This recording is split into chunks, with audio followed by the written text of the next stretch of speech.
In this video, I am going to show you how to block spam replies and mentions on X, formerly Twitter.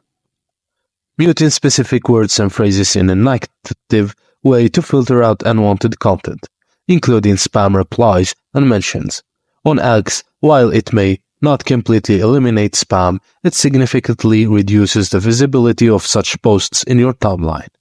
By preventing notifications and hiding content containing muted terms, you can focus on meaningful interactions and relevant content. And here's how to mute words and phrases on X. Open the X app on your device and tap on your profile icon to access your account settings.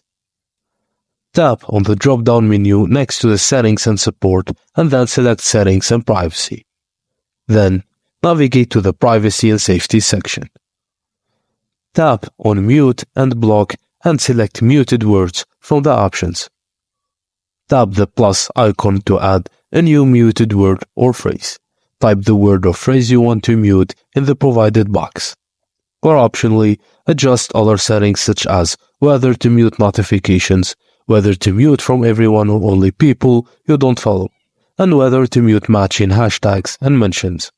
Once you've added the words or phrases and adjusted the settings to your preferences, tap the Save button and apply the changes. And that's it, guys. Thank you for watching, and please don't forget to like and subscribe for more.